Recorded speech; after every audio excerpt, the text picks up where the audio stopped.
First time at TC being a captain at all? That's awesome. Welcome. Cool. Sweet. So you guys have a lot of catch up to do. I think on the training it's a session 4, and my goodness, you already had 3 sessions of training so far. So lots of things to do. Today I'm just going to talk about leadership to you guys, about what it means to be a TC captain and how to lead specifically. And I was never a captain, so I don't know why Ola wants me to talk to you about that stuff. But I do have some things to share, and I hope you guys can listen. And before anything, I would just love to do this short beagle with you guys, and it's on your first page. Called Seeking God's Heart at TC.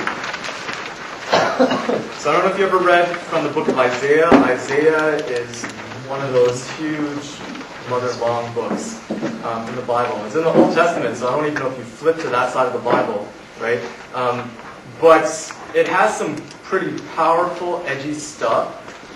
And back in the day, it's like borderline cussing. Like it's just straight up very fiery, very brutal rhetoric that people use. And this is what Isaiah, God speaking through Isaiah, had to say to God's chosen people. I'll just read. When you stretch out your hands, I, the Lord, will hide my eyes from you.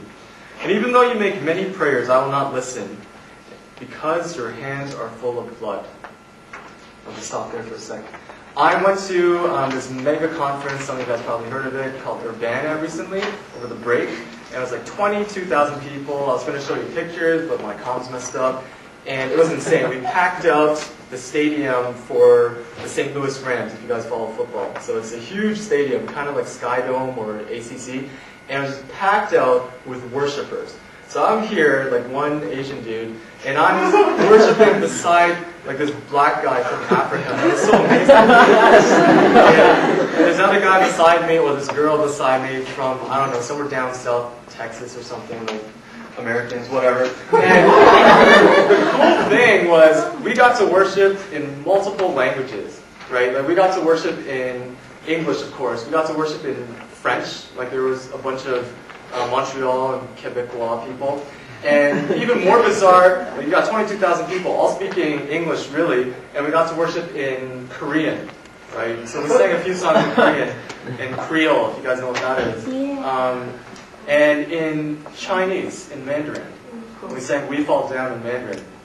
And so I'm here beside this white, down southerner from the States, and this black guy from Africa, and we're singing in Mandarin. You know? I don't even want to sing in Mandarin in my own church. It's kind of messed up when you sing with the Cantonese congregation or whatever. But it was so neat to experience that level of worship with a variety of people from all across the nations. I think that's what heaven kind of looks like. But then we look at what Isaiah says here, and he's like, when you stretch out your hands in worship, I don't care. That stuff is a waste of time for me. And if you want to, go back home and read the rest of Isaiah 1. He's so detailed. He's like, I don't care about this worship. I don't care about your sacrifices. I don't care about this offering that you give me. They're all meaningless to me. And why is that? Well, because your hands are full of blood. You guys are sinning. And so I just want to remind you too, at TC, I know a lot of us here, especially you guys as captains, you're going to get all hyped up during the worship part. You'll probably fall asleep during the speaker part. And you guys are just goofing off during the leading part, right? But worship's going to be like kick butt time. And maybe God wants you to worship a different way. So let's go on. So God says, wash yourselves, make yourselves clean, and remove the evil of your doing from before my eyes. And take your time. And so I want to challenge you guys for this. Before even entering TC, that you guys start thinking about where have you gone wrong? Like what's holding you back? What's really messing you up so that you can't be the best leader that you can be at TC? Is there some kind of sin? Is there some kind of addiction? There's some sort of barrier between you and a family member, or you and someone else that is really just messing up your life right now, and you need to bring that to God. And so we'll have some time to think about that. And so just further on, and God says,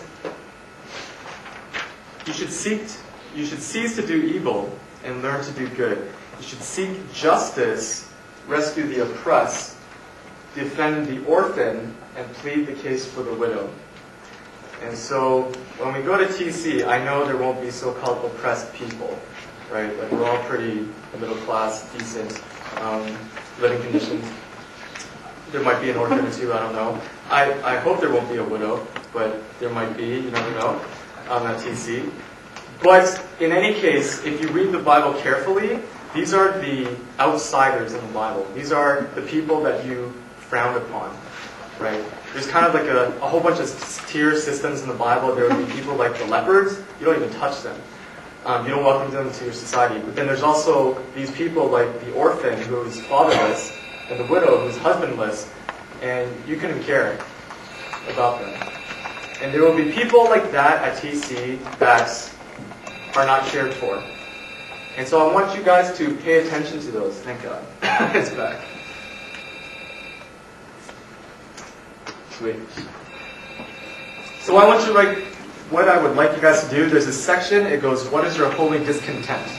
And so for now, I want you to write down what just angers you.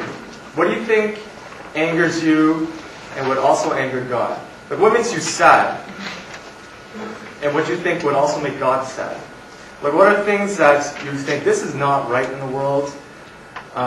This is not okay. Like whether it's like AIDS in Africa, or it's, I don't know, your best friend's parents, getting a divorce. That's not right. What are those issues that really frustrate you? Write those down for a sec. And then we'll move on.